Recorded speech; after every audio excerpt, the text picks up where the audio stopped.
제가 여러분에게 뭘 하나 보여주려고 해요. 뭐냐면 여기 눈이죠. 누군지는 몰라요. 제가 그냥 찾아서 나온 건데 아주 눈이 이제 예쁘장하게 생기신 분이신데, 이 눈이 사람에게 얼마나 중요한지는 정말 모두가 다 알아요. 우리 옛날 속담에도 몸의 모든 것을 10양 치면 눈이 9양이다 뭐 이렇게 얘기하시는 분들도 있어요. 그래서 눈이 그만큼 중요하고 소중합니다.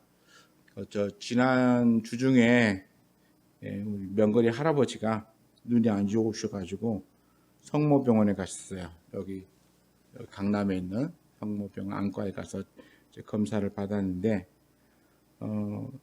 눈이 자꾸 불편하니까 삼척에 있는 병원에 가서 백내장 수술을 받으셨는데, 수술을 받으시고도 계속 눈이 불편하다고, 그래서 강남 성모병원에 가서 또 이제 검사를 받았는데요. 가서 검사를 받았는데 이제 새로운 병명이 나왔어요.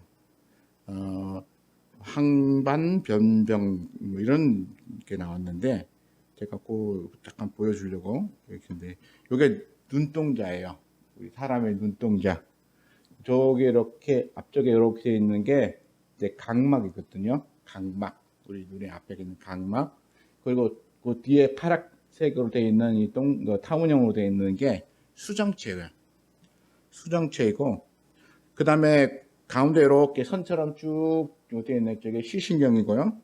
근데 그 위에 보면 이렇게 살짝 동그랗게 내려오다가 살짝 이렇게 들어간 데가 있잖아요. 저기가 이제 황반이라고 합니다. 황반. 그게 뭐냐면 수정체를 통해서 이렇게 빛이 들어와서 이렇게 들어온 빛이 수정체를 통해서 이렇게 집중돼 가지고 딱 초점이 맞춰지는 곳이 저기 온폭 들어가는 저 부분이에요. 저기가 황반이라고 하는데, 이 황반의 변병, 다시 말해서 거기가 이제 뭔가 바뀐 거예요. 바뀌면 눈에 이제 이상이 오는데, 뭐 이게 그 뭐랄까 여러 가지 원인이 있대요.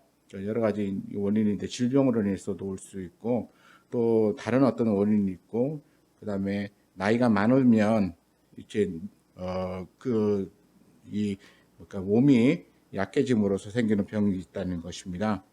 그래서 저희 아마 명근의 할아버지는 아마 그런 류에 해당되지 않을까. 아직 정밀 검사를 좀 더 받기로 했기 때문에 확실하진 않지만 연세가 80이 넘으셨기 때문에 아마 그러지 않을까 생각이 되어져요.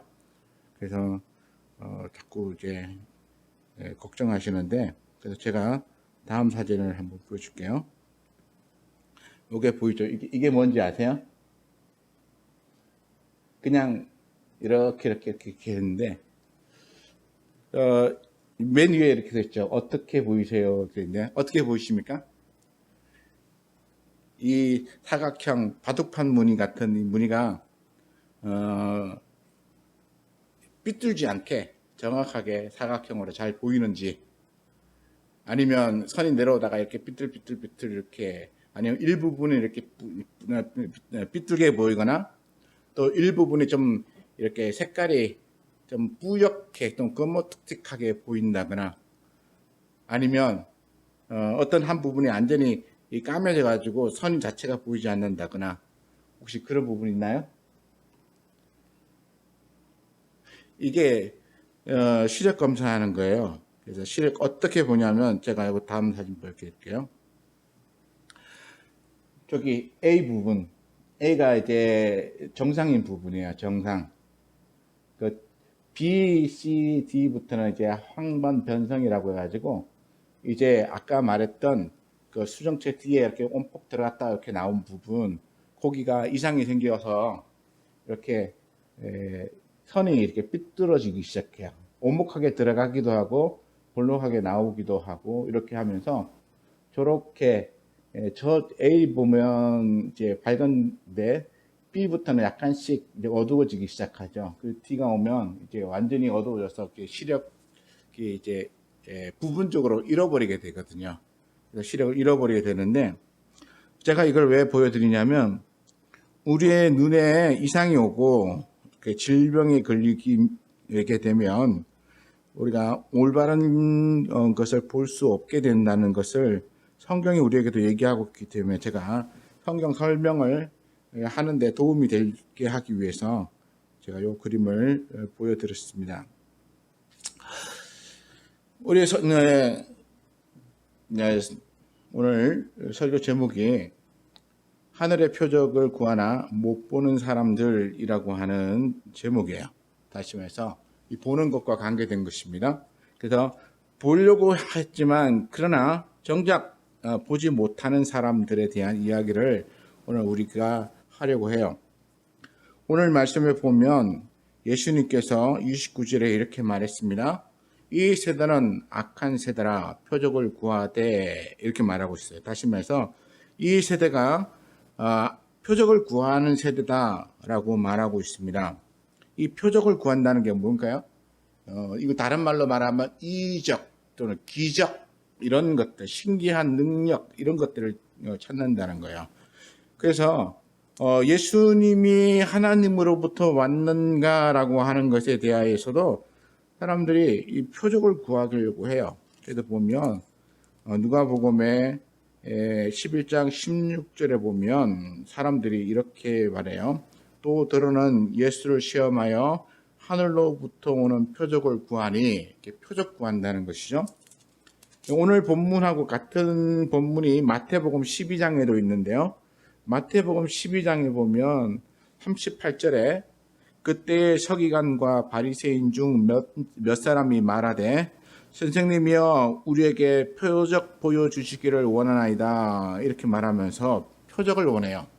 다시 말해서 하나님으로부터 당신이 왔다고 하는데 그러면 당신이 하나님께로부터 온 표적이 뭐냐?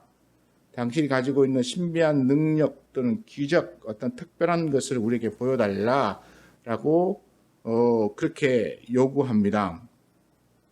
그런데 예수님께서는 이렇게 표적 구하기를 원하는 사람에게 뭐라고 대답하시냐면 29절에 가면 이렇게 말합니다. 악한 세대가 표적을 구하되 요나의 표적밖에는 볼 표적이 없나니 라고 말합니다. 우리가 아는 요나의 표적은 무엇입니까? 요나 하면 생각나는 게 있죠. 물고기 뱃속에서 3일 밤낮을 지내다가 다시 나온 그 사건. 그래서 예수님께서 무덤에서 3일 밤낮을 보내시고 나오는 그것을 이렇게 비유하는 표적으로 우리가 얘기하는데요. 근데 재밌는 건 뭐냐면 누가복음 11장 29절부터 32절까지에는 요나에 대한 이야기를 하시면서 요나의 표적에 대해서 물고기 뱃속 얘기는 한 번도 안 하세요. 근데 마태복음에 가면 이 물고기 뱃속에서 있었던 이야기를 합니다. 마태복음 12장 40절에 가면 이렇게 나옵니다. 요나가 밤낮 사흘 동안 큰 물고기 뱃속에 있었던 것 같이 인자도 밤낮 사흘 동안 땅속에 있으리라 이렇게 말합니다. 그러면 요나의 표적은 요나가 물고기 뱃속에 밤낮 사흘 동안 있었던 것에 대해서 말하는데요. 그런데 예수님께서는 지금 무덤 속에 이렇게 사흘 동안 계시다가 나오셨나요? 그렇진 않죠. 예수님께서는 앞으로 이후에 사흘 동안 무덤 속에서 장사 지낸 바 되었다가 다시 부활할 것에 대한 표적을 보이시는데 그런데 지금 이렇게 하시는 이유는 무엇일까라고 하는 것에 대해서 좀 제가 고민을 좀 해봤어요. 왜냐하면 마태복음 12장에서는 이렇게 요나의 물고기 뱃속에서에 대한 이야기를 명확하게 이렇게 마태는 여기다 삽입을 해서 내용을 기록하고 있는데 근데 누가는 물고기 뱃속 얘기를 안 하고 있다는 거예요. 그래서 왜 마태는 물고기 뱃속을 얘기하는데 누가는 요나의 물고기 뱃속 얘기를 하지 않을까라고 고민했는데 마태의 입장과 누가의 입장이 약간 다르다라고 하는 것을 제가 그서로 이렇게 나름 결정을 내렸어요. 이게 신학적으로 100% 맞다고는 말할 수 없어요. 왜냐하면 제가 주석도 찾아봤는데 그냥 물고기 뱃속 얘기를 여기서도 하더라고요. 근데 누가는 하지 않는 이야기를 마태는 하고 있고, 또 마태는 한 얘기를 누가가 하지 않고 있어서 제가 그 앞에 부분에 대해서도 좀 찾아봤어요. 그랬더니 성경에 나와 있는 본문의 내용들이 이렇게 순서가 바뀌어져서 어떤 건 마태에서는 조금 뒤에 나오는 것이 누가에서는 앞에 나오기도 하고, 그러면서 이 이야기가 순서가 조금씩 바뀌어져 있더라고요. 그래서 제가 아까 먼저 읽었던 부분 하나 있죠? 표적 구하는 얘기에 대해서 여기 보면 이 예수님을 시험하여 표적 구하는 이야기가 누가복음 11장에서는 16절에 나와요. 이것은 무엇에 대한 얘기에서 나오냐면 바알세불에 대한 얘기를 할 때에 표적 구한다는 얘기가 나옵니다. 그런데 마태복음에서는 표적 얘기가 어디서 나오냐면 마태복음 12장 38절에 나오는데, 여기서는 요나에 대한 이야기를 하기 바로 직전에 표적 구하는 이야기가 나와요. 그러니까 이 저자가 같은 이야기도 어디 순서에다 집어넣냐에 따라서 자기가 이 복음서를 써내려가는 의도에 따라서 약간의 의미를 차이 두기 위한 그런 의도로 비춰지고 있다는 것을 제가 봤어요. 그리고 또 어디도 나오냐면 더러운 귀신이 나갔다가 다시 돌아오는 얘기가 우리 11장 24절부터 26절까지 나오는데, 이 이야기가 마태복음에서는 12장 42절 이후에 나와요. 그래서 순서가 이렇게 앞뒤로 좀 섞여져 있어가지고 같은 이야기지만 저자의 의도에 따라서 이렇게 좀 달라지고 있구나라고 하는 것을 봤어요. 그래서 아마 물고기 뱃속 이야기를 하지 않는 이유도 아마 그런 것 같아. 마태는 물고기 뱃속 이야기를 함으로써 예수님의 죽음과 부활에 대한 의미를 좀 더 강조하는 쪽이었지만, 그러나 누가복음은 좀 그렇지 않게 죽음과 부활에 대한 강조보다는 여기서는 예수님 자신이 표적이다라고 하는 것을 강조하기 위한 그런 의도가 여기에 포함되어져 있다고 생각이 되었습니다. 보면 이렇죠. 29절부터 다시 한번 봅니다. 무리가 모였을 때 예수께서 말씀하시되 이 세대는 악한 세대라 표적을 구하되 요나의 표적밖에는 볼 표적이 없나니, 이렇게 해서 요나의 표적을 얘기하시는데, 그런데 30절에 가서는 이렇게 말씀하세요. 요나가 니느웨 사람들에게 표적이 됨과 같이. 그러니까 요나가 니느웨 사람들에게 표적이 되었대요. 그러니까 요나 자체가 표적인 거예요. 그러니까 요나가 물고기 뱃속에 들어가서 3일 밤낮을 머물다가 나온 그 기적을 포함한 요나를 의미하는 것인지, 아니면 그냥 니느웨 성에 가서 외친 요나를 의미하는 것인지는 좀 명확하진 않아요. 아마도 생각하기에는 물고기 뱃속에 들어갔다가 나온 요나가 다시 니느웨에 가서 외칠 때 니느웨 사람들이 저 외치는 니느웨의 요나가 물고기 뱃속에 들어갔다 나온 사람이라는 것을 알고 있었을 가능성도 충분히 있을 것이다 라고 하는 가정을 해볼 수 있어요. 왜냐하면 요나서 보면 요나서 3장에 이제 두 번째 하나님으로부터 부름을 받아서 니느웨 성으로 가서 외치는데, 요나서 2장까지가 이제 물고기 뱃속에서 막 나온 얘기로 끝나고, 그리고 요나서 3장에 보면 두 번째로 하나님의 말씀이 요나에게 임해서 니느웨 성으로 보냄을 받으러 가는 거예요. 그러니까 요나서 2장과 3장 사이에는 얼마만큼 간격이 있는지를 알 수가 없어요. 다시 말해서 물고기 뱃속에 들어갔다가 나와서 곧바로 니느웨를 갔는지, 아니면 물고기 뱃속에 들었다 나와서 체력적으로 많이 소진되었으니까 휴양도 하고 그러면서 몇 달 또는 한동안의 어떤 휴식기를 거치고 난 다음에 니느웨 성으로 갔는지 우리는 성경만 가지고는 알 수가 없어요. 그렇기 때문에 그 2장과 3장 사이에 어느 정도 시간이 있었는지는 모르지만, 어쨌든 요나에 대한 이야기가 니느웨 성에 들려졌을 가능성도 충분히 우리는 한번 고려해 볼 수 있는 거죠.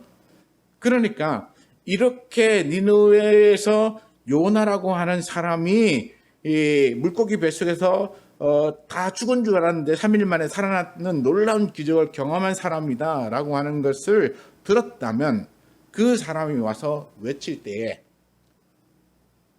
니느웨 사람들이 훨씬 더 빠르게 반응할 수 있잖아요. 그렇죠? 요나서 3장에 보면 이렇게 나옵니다. 제가 3장을 좀 읽어보겠습니다. 3장 1절부터 보면 여호와의 말씀이 두 번째로 요나에게 임하니라 이러시되 일어나 저 큰 성읍 니느웨로 가서 내가 명한 바를 그들에게 선포하라 하신지라. 요나가 여호와의 말씀대로 일어나서 니느웨로 가니라. 니느웨는 사흘 동안 걸을 만큼 하나님 앞에 큰 성읍이더라.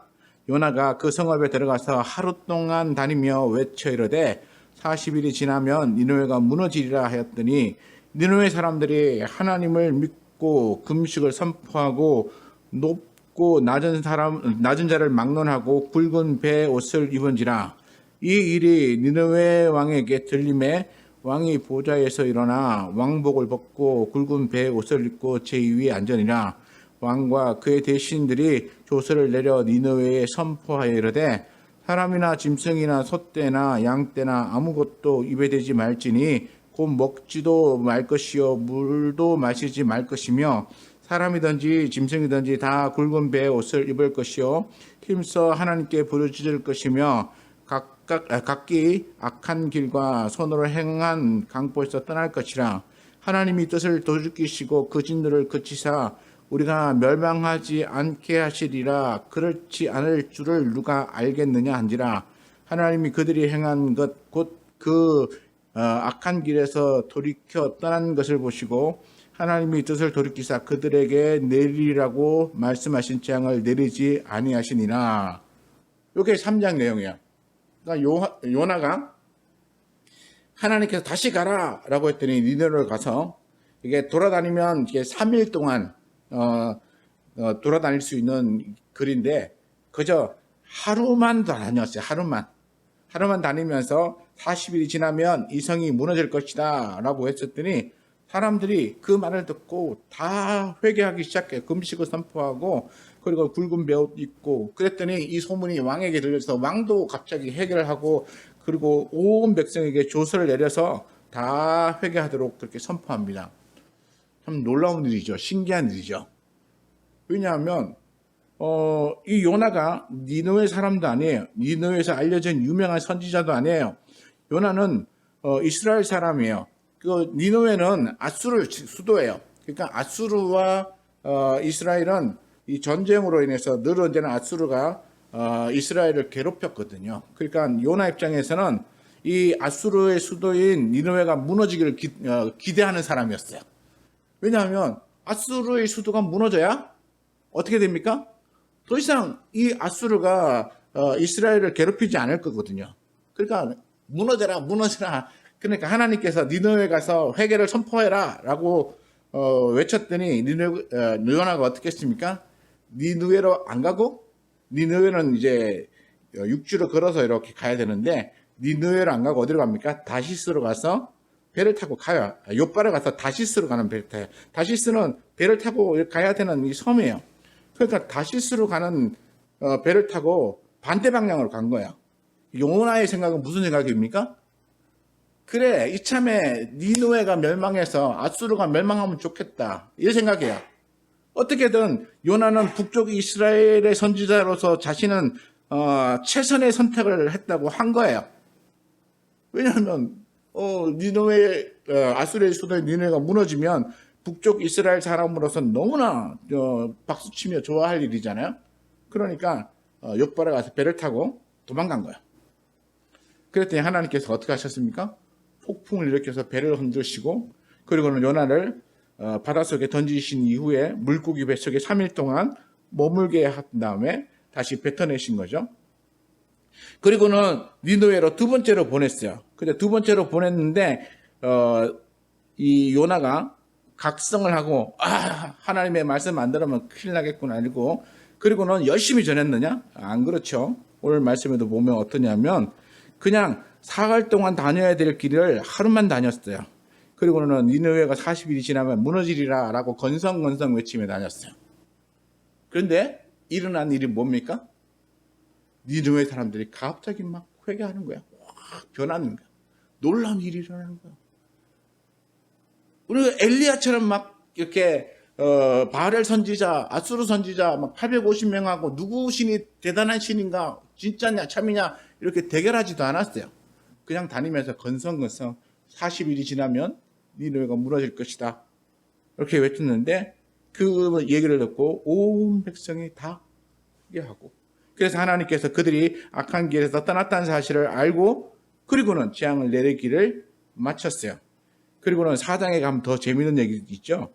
니느웨가 대충 외쳤기 때문에 이성이 곧 멸망할 거다 기대하고, 그리고는 언덕 위에 올라가서 그리고 위에다 장막을 하나 치고 기다렸어요.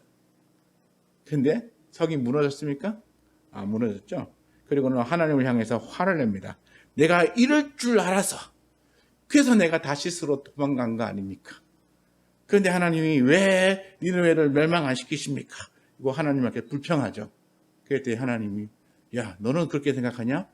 너는 박나무 등불 하나 이렇게 시든 것 때문에 나한테 원망하고 화를 내느냐? 나는 저 성 안에 앞뒤를 분간하지 못하는 12만 명의 그 어린 영혼들을 생각한다. 그러면서 하나님께서 니느웨를 멸망시키지 않은 이유에 대해서 말씀하셨어요. 우리는 하나님의 뜻이 어디에 있는지를 우리의 마음대로 생각해요. 요나처럼. 그럼에도 불구하고 요나가 가서 하나님의 말씀을 선포했을 때에, 그런데 그 니느웨 백성들이 요나의 말을 듣고 회개하는 놀라운 일이 벌어졌어요. 그게 무엇 때문일까요? 물고기 뱃속에 들어갔다 나왔기 때문일까? 그 소문이 들렸기 때문일까? 충분히 그럴 가능성도 있다고 생각하지만 그것보다 더 중요한 건 뭐냐면 니느웨 사람들이 요나의 이 외치는 소리에 귀 기울여 들었다는 것입니다. 그래서 요나 자신이 니느웨 사람들에게 표적이 되었다는 것이죠. 그래서 32절에 가면 뭐가 나오냐면, 심판 때에 니느웨 사람들이 일어나 이 세대 사람들을 정죄하리니 이는 그들이 요나의 전도를 듣고 회개하였음이거니와. 요나의 전도를 듣고 회개했다는 거예요. 요나가 와서 무슨 표적을 보여준 것도 아니에요. 물고기 뱃속의 표적은 니느웨로 가기 이전에 일어난 일이에요. 얼마 전에 일어난 일인지도 몰라요. 몇 달 전인지 아니면 며칠 전인지 아니면 몇 년 전인지 알 수 없어요. 그런데 니느웨 사람들은 니느웨 성이 무너질 것이다, 40일 이후에 무너질 것이다 라고 외치는 이 요나의 말에 그 말이 맞는지 안 맞는지 표적을 보여다오라고 말한 사람이 하나도 없이 요나가 외치는 그 말을 진실한 하나님의 말씀으로 믿고 회개하고, 그리고 그들은 악에서 떠났다는 거야. 참 놀라운 일이죠. 우리 예수님께서 이 말을 통해서 무엇을 하고 싶으십니까? 하고 싶어서 이야기를 했을까요?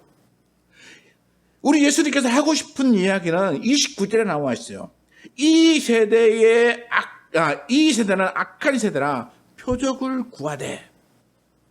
악한 세대라고 하는 의미가 뭘까요?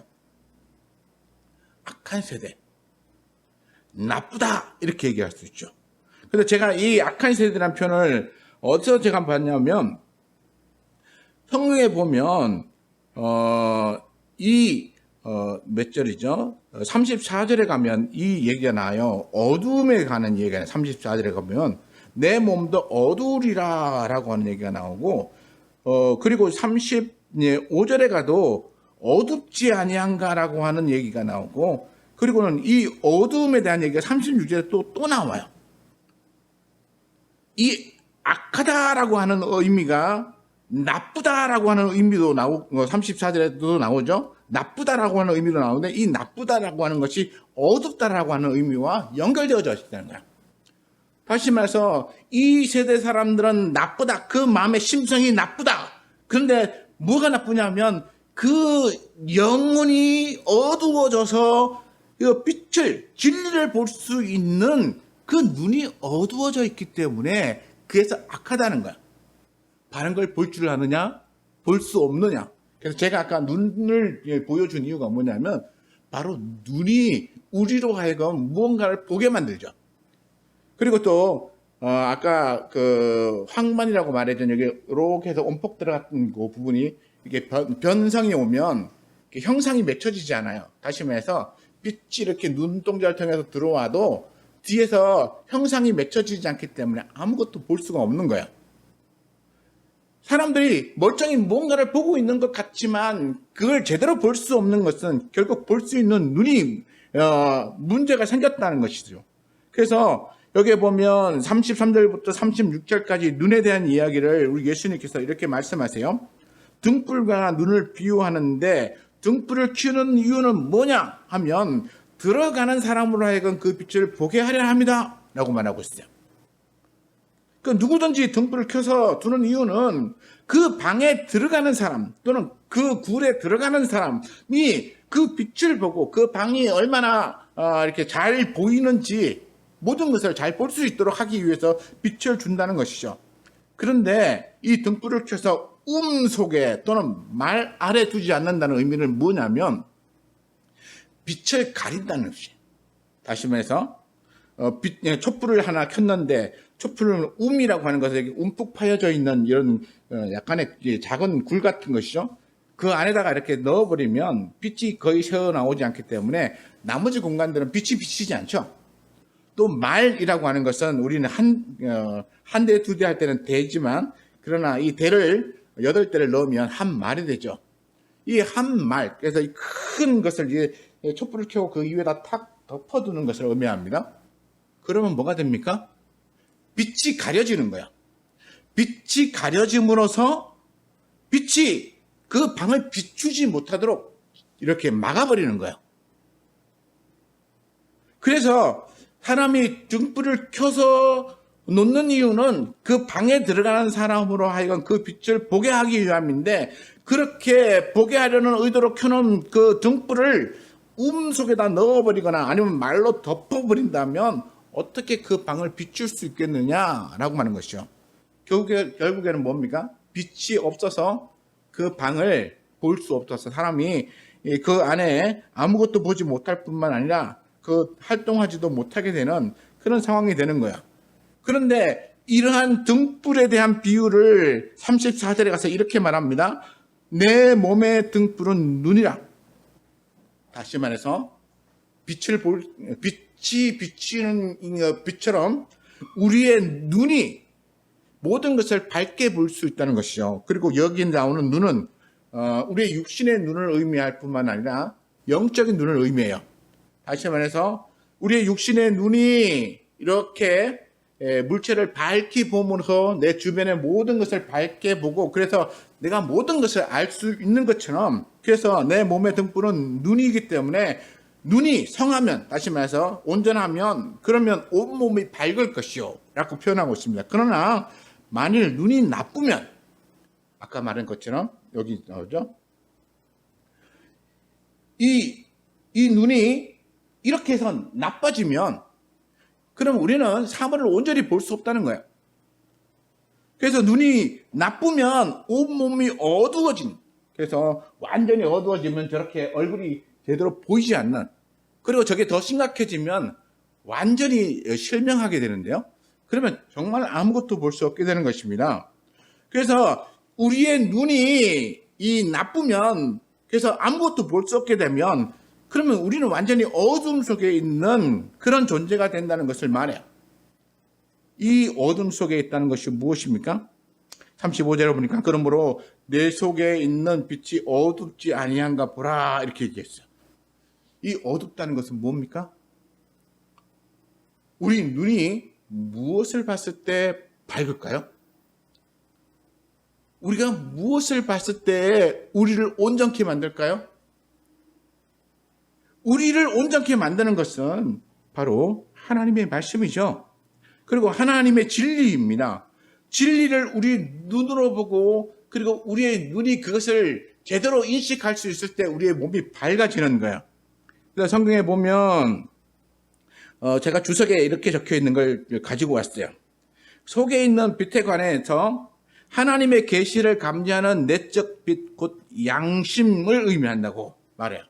우리 안에 있는 내적 빛이고 곧 양심이 밝아지는 것, 있으리라고 말하는데, 그런데 이 어둡지 아니한가를 분별하라라고 하는 이 얘기를 통해서 뭘 볼 수 있냐면, 사람들은 진리를 보면서 진리인 줄 알고 빛으로 여기지만, 때로는 진리가 아닌 것을 보면서도 그게 빛인 줄 착각하는 경우가 있어요.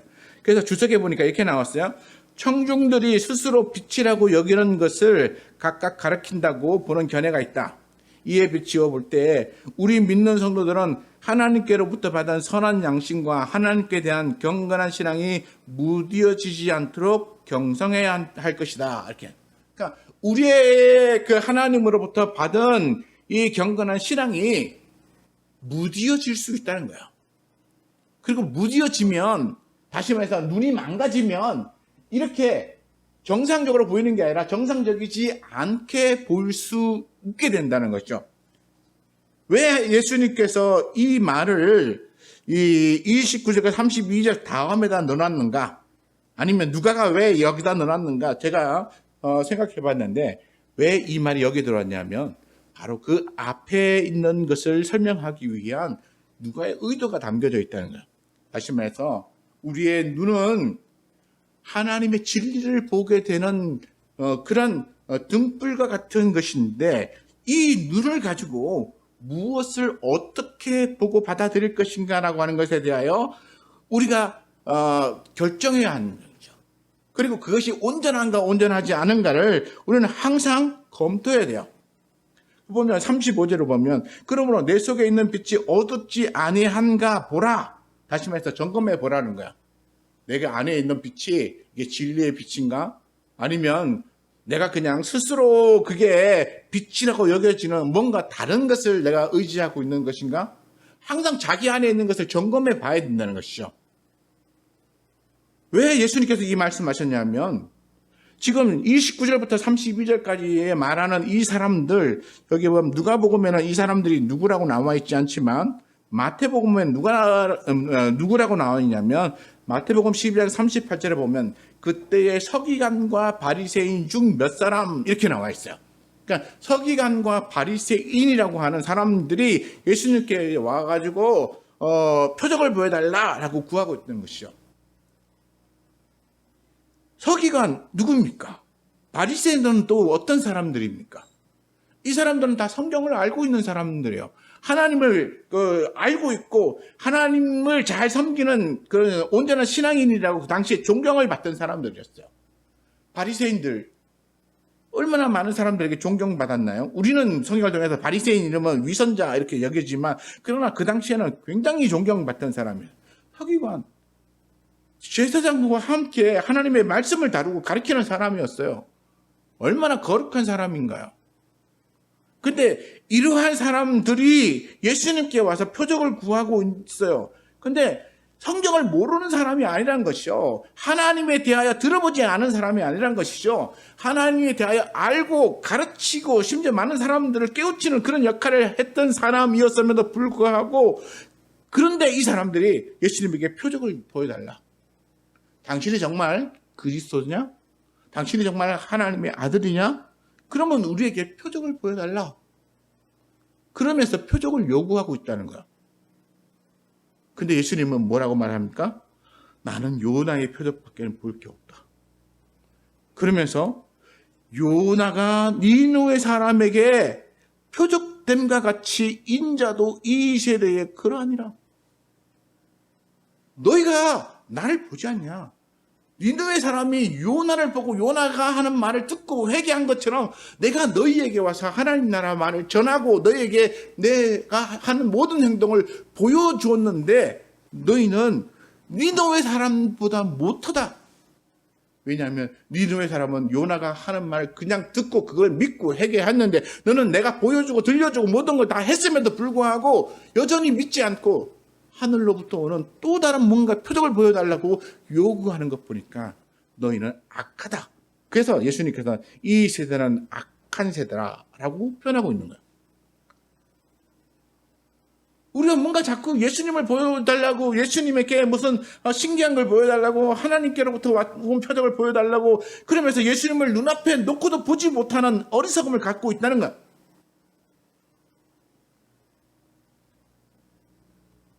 이럴 때 우리 쓸 수 있는 표현이 뭡니까? 이게 맹인이란 표현이죠. 맹인. 다시 말해서 보지 못하는 자라는 거죠. 예수님이 눈앞에서 내가 그 사람이다 라고 얘기하고 있는데 못 본다는 거야. 우리 옛말에 낯 놓고 기억자도 모른다. 무슨 뜻입니까? 한글을 모르니까 낯을 갖춰놨는데 낯이 기억자처럼 생겼다는 사실을 모른다는 거예요. 그래서 기억이라고 하는 단어를 아예 모른다는 거죠. 그래서 우리 영어를 말할 때 빨래집게 놓고 H자도 모른다. 뭐 이런 얘기도 했어요. 왜냐하면 빨래집게 이렇게 돼서 이렇게 H자 모양으로 돼 있죠. 뭐냐 하면 예수님을 눈앞에 놓고도 예수님이 정말 하나님의 아들인지 그리스도인지를 알아보지 못하는 이 바리새인과 서기관, 이 사람들이야말로 진짜 그 눈이 어두워서 온전하게 보지 못한 사람이라고 말해요. 요나에서 예수님은 두 번째 누구를 이야기하고 있냐면 31절에 가면 심판 때에 남방 여왕이 일어나서, 남방 여왕이 누구입니까? 우리는 이 남방 여왕에 대한 얘기를 역대하 9장에서 찾아볼 수도 있고요. 또 열왕기상 10장에서도 찾아볼 수 있는데 이 역대하 9장의 제가 내용을 한번 읽어보면 스바 여왕이 솔로몬의 명성을 듣고 와서 어려운 질문으로 솔로몬을 시험하고자 하여 예루살렘에 이르니 매우 많은 시종을 거느리고 향품과 많은 금과 보석을 낙타에 실었더라.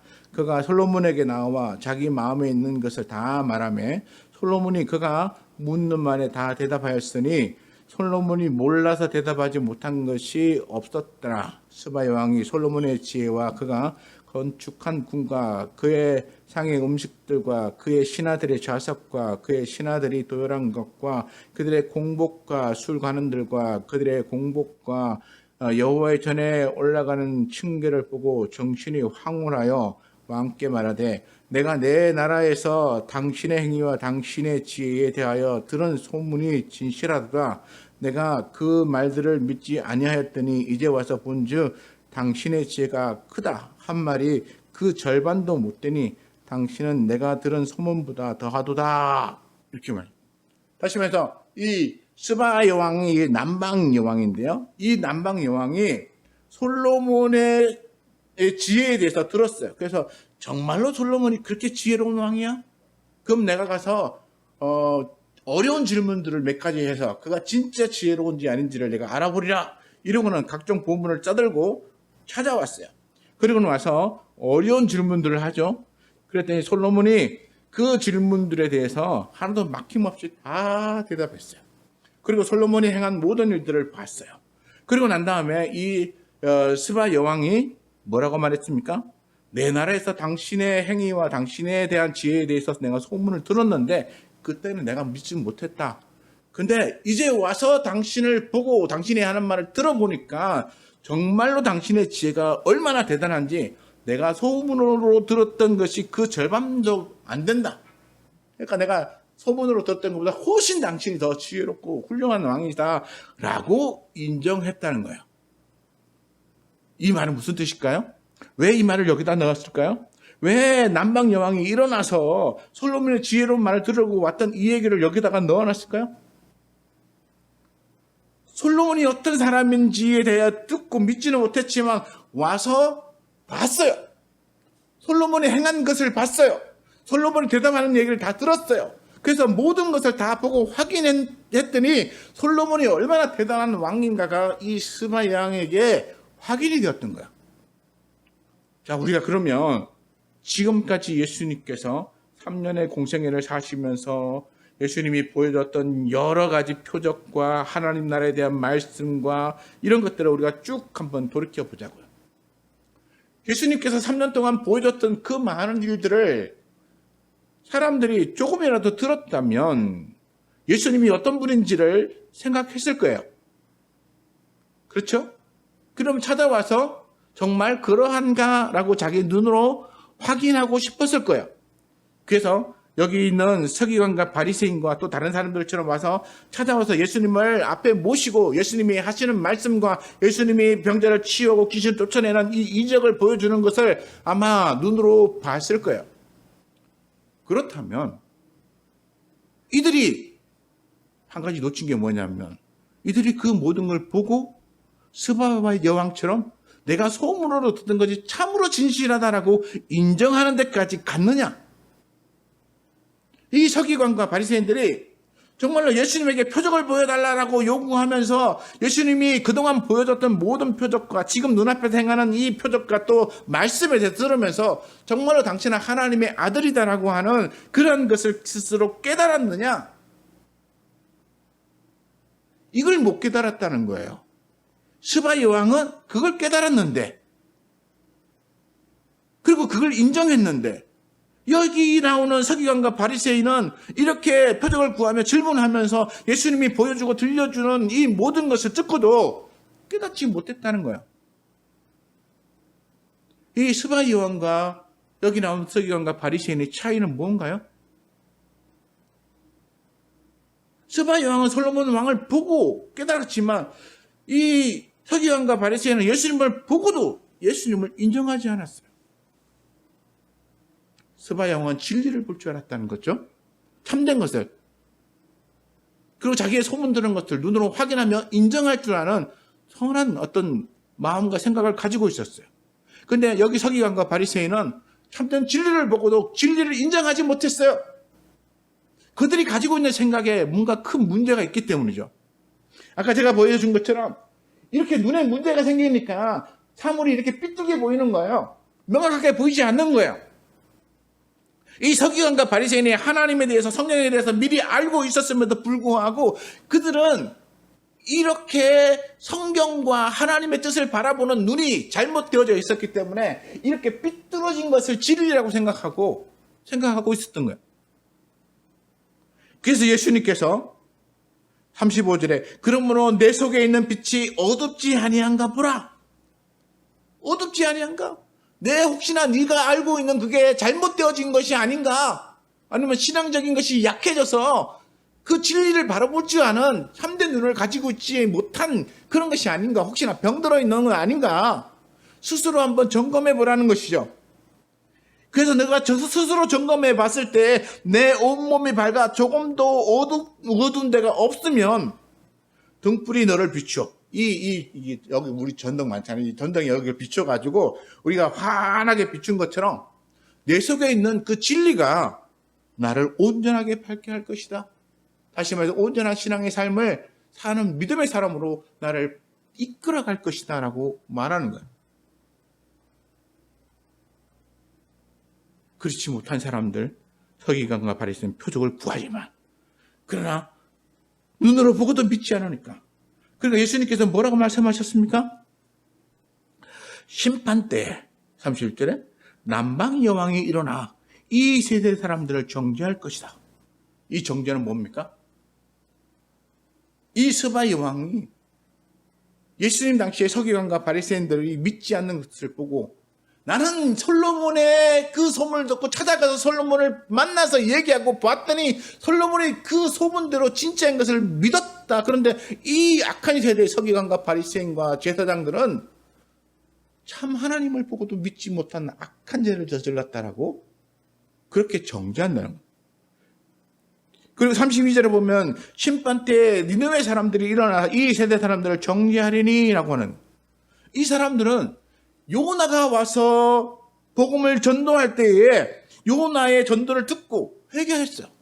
그게 하나님의 말씀인 줄 그들이 듣고 믿었기 때문에 그리고 이제 마지막 심판 때가 되면 이 니느웨 사람들이 일어나 와서 하나님의 아들을 믿지 않았던 이 서기관과 바리새인과 그 시대의 사람들을 향해 정죄하는 거야. 너희 믿음 없는 자야. 나는 요나가 와서 우리에게 그렇게 니느웨 성이 40일 이후에 무너질 것이라고 하는 말에 대하여 듣고 나는 회개하고 그리고 하나님으로부터 용서를 받았는데 너희는 회개치 아니하므로 너는 하나님으로부터 큰 벌을 받게 될 것이다 라고 정죄한다는 거야.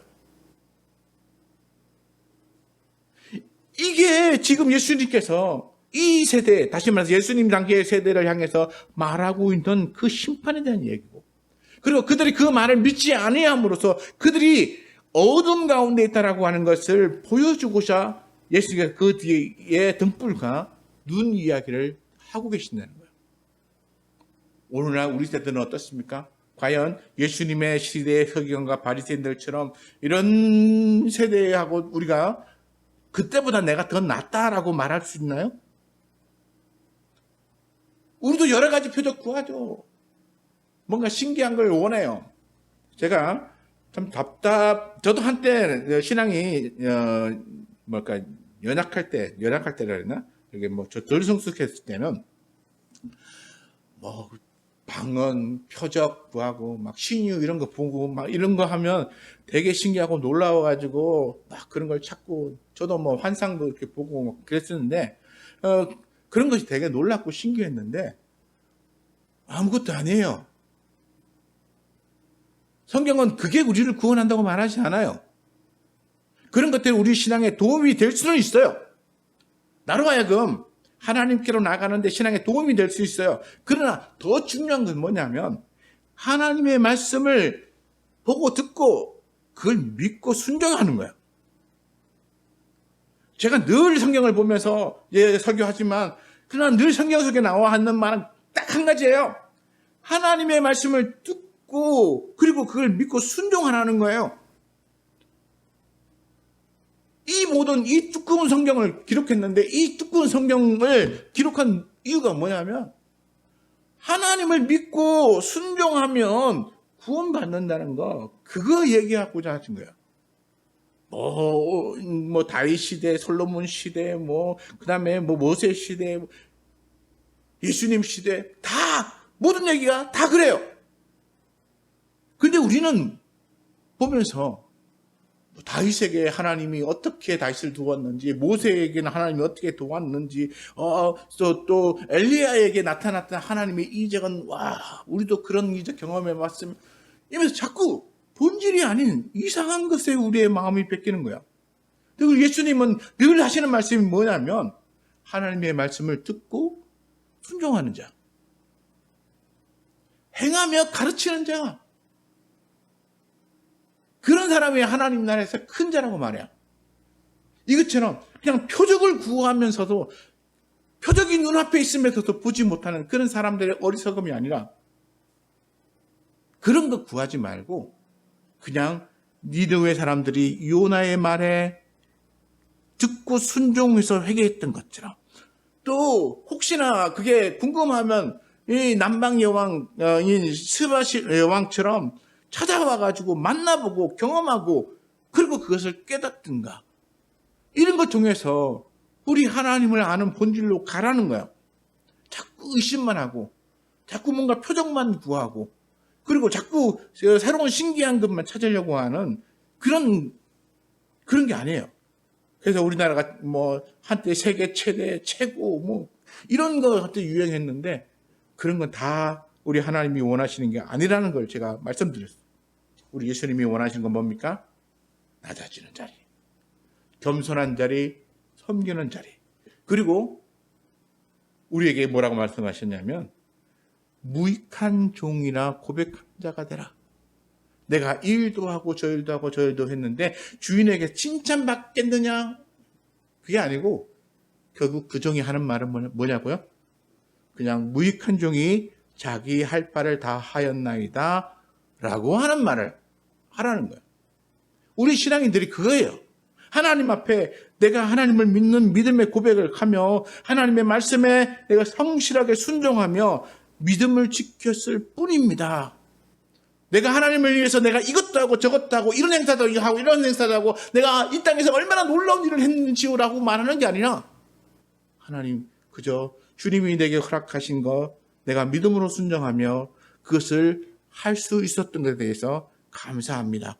그리고 저는 제가 할 수 있게 허락하신 것에 대해서 제가 열심을 다해서 했는데 정말 하나님 앞에 이것이 얼마나 영광이 되었을까요? 그냥 무익한 종이 제 할 일을 했을 뿐입니다 라고 고백하라는 거죠. 오늘날 우리는 이 예수님의 말씀을 들으면서 악한 세대를 본받지 말고 어두운 세대를 본받지 말고 그저 진리를 보기 위하여 오늘날도 우리는 항상 무엇을 봐야 됩니까? 35절 말씀을 봐야 됩니다. 내 속에 들어있는 빛이 어둡지 아니한가? 내가 알고 믿었던 그 말씀이 참 진리의 말씀인지 아니면 내가 스스로 빛이라고 여겼던 또 다른 것이었는지 스스로 돌아보면 매일같이 점검해야 한다. 이게 한 번 점검하고 끝나는 게 아니고 매일같이 점검해야 돼요. 그래서 자루나 우루나 치우치지 말라는 얘기도 여기에 해당돼요. 매일같이 봐야 돼요. 내가 바른 길을 잘 따라가고 있다고 생각하지만 어느 순간에 내가 엉뚱한 길로 갈 수도 있다는 사실을 깨닫고 그래서 항상 나 자신을 돌아보고 그리고 내가 주님의 말씀에 바르게 순종하고 있는지를 돌아보고 그리고 믿음의 길을 가려고 애쓰는 사람이 되어야 우리는 쓸데없는 이런 표적 구하고 그리고는 표적을 보여줘도 믿지 않는 이런 어리석은 자가 아니라 표적은 구하지 않지만 그러나 하나님의 말씀이 들려질 때마다 겸손히 순종함으로써 온전한 믿음의 사람이 되는 그러한 진실한 은혜를 받은 사람이 되어야 할 것입니다. 우리 북인문교의 모든 성도들은 자꾸 이렇게 뭔가 바깥에서 대단한 것에서 놀라운 것에서 찾는 것이 아니라 나의 겸손한 순종에서 하나님을 향한 순전함과 진실함을 찾고 그 믿음대로 살아가는 그런 진실한 사람들 되시기를 축원합니다. 기도하겠습니다.